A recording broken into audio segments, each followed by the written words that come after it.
السلام علیکم ورحمۃ اللہ وبرکاتہ. امید ہے سب خیریت سے ہوں گے. ابھی خبر ملی ہے کہ علی ستپارہ کی جو ڈیڈ باڈی ہے وہ مل گئی ہے. یقیناً جو لوگ ہائیکنگ کرتے ہیں تو وہ سمجھ سکتے ہیں. میں خود میرا ایک ہابی ہے, میں ہائیکنگ کرتا ہوں, بہت سالوں سے کرتا ہوں, اور کئی بار میں پہاڑوں میں پھنسا بھی ہوں. اور آپ یقین کریں کہ وہ اتنا مشکل ہوتا ہے جب آپ پہاڑ میں پھنس جاتے ہیں اور آپ کو راستے کا پتہ نہیں, اور وہ جو آپ سروائیو کرتے ہو وہ کتنا مشکل ہوتا ہے. بات جب K2 کی ہوتی ہے, بہت ساری ڈاکومنٹریز میں نے دیکھی ہے جو اتنا مشکل ہے کہ وہ ایزی نہیں ہوتا, اور خاص کر جب آپ ونٹر میں اسے کلائم کرتے ہو تو وہ اور بھی ڈیفیکلٹ ہوتا ہے. ریسنٹلی اسکردو گیا تھا میں تقریباً 2-3 مہینے پہلے رمضان میں, اور وہاں پہ اسکردو کے جو دوست ہیں ان سے بہت ساری سٹوریز میں نے سنی کہ کیسے علی بھائی گوروں کے ساتھ جاتے تھے, ان کے لیے سامان وہ لے کے جاتے تھے, اور پھر خود ان کی وہ جنون تھی کہ وہ K2 کو اور جتنے بھی وہاں پہ بڑے بڑے پہاڑ ہیں ان کو کراس کریں.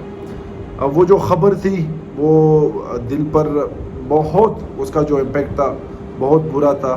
میرے پاس الفاظ نہیں تھے کہ میں آ کے اس پہ بات کروں, لیکن تقریباً 15-16 دن پہلے علی ستپارہ کے جو بیٹے ہیں ان کی انٹرویو میں دیکھ رہا تھا, اور وہ کہہ رہے تھے کہ میں نے جا کے اپنے ابو کی لاش تلاش کرنی ہے, اور آج وہ خبر ملی گئی کہ علی بھائی کی وہ ڈیڈ باڈی مل گئی. تقریباً 300 میٹر وہ جو برف کے تودے ہوتے ہیں ان کے نیچے ہے, 300 میٹر کافی گہرائی ہے. تو ابھی بھی جس طرح وہ شان خان نے گانا گایا تھا کہ تم چلے آؤ پہاڑوں کی قسم, مورو کا ایک بلاگ میں دیکھ رہا تھا جب مورو بھائی گئے تھے اور انہوں نے وہ ڈیٹیل انٹرویو لیا تھا علی ستپارہ بھائی سے, اور جتنے بھی اور بھی ہمارے پاکستانی کلائمرز ہیں سب سے. پھر علی ظفر بھائی نے بھی وہ ایک سانگ ڈیڈیکیٹ کیا, تم چلے آؤ پہاڑوں کی قسم. تو وہ میں ڈیلی جب بھی میں جم جاتا ہوں تو علی بھائی کی ویڈیوز میں دیکھتا ہوں, مجھے کافی موٹیویشن ملتی ہے. یہ ایک اچھی خبر ہے. چلو شکر ہے اس کی ڈیڈ باڈی مل گئی. پاکستان کا ہیرو تھا اور وہ ہمیشہ ہیرو رہیں گے ہماری نظر میں. پہاڑوں سے عشق اور پہاڑوں سے رشتہ یہ عام لوگ نہیں کر سکتے ہیں, یہ ہماری زبان میں سے پاگل کہتے ہیں جو پہاڑوں سے عشق کرتے ہیں, اور جب پہاڑ ان کو نظر آتے تو کچھ اور چیز نظر نہیں آتی, پھر وہ جان پر بھی کھیل کر وہ پہاڑ چڑھتے ہیں.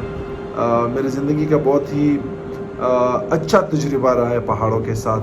مجھے ابھی بھی جب بھی ٹائم ملتا ہے تو مجھے بہت شوق ہے ہائیکنگ کا. میں جس علاقے سے تعلق رکھتا ہوں بٹخیلہ ملاکنڈ سے, تقریباً جتنے بھی پہاڑ ہیں وہاں پہ میں نے سارے پار کیے ہوئے, میں گیا ہوں ادھر. اور وہ جو ایک تڑپ ہوتی ہے نا کہ جب آپ پہاڑ پر چڑھ جاتے ہو ٹاپ پر, اور آپ کہتے ہو کہ یار کہ پہاڑ کی اس طرف کیا نظارہ ہوگا, اس طرف کیا ہوگا, گوگل ارتھ سے بھی آپ کو پتہ چل سکتا ہے, لیکن جب آپ خود چلے جاتے ہو اور جب آپ ٹاپ پہ پہنچ کے ارد گرد دیکھ لیتے ہو کہ کتنی خوبصورت دنیا ہے اللہ نے ہم سب کے لیے بنائی ہے, تو علی بھائی کو ہمیشہ یاد کریں گے, اور علی بھائی ہمیشہ ہمارے دل میں رہیں گے. پاکستان کو ان جیسے نوجوانوں کی ضرورت ہے جو پاکستان کا نام روشن کرے. سب اپنا خیال رکھیے. اللہ حافظ.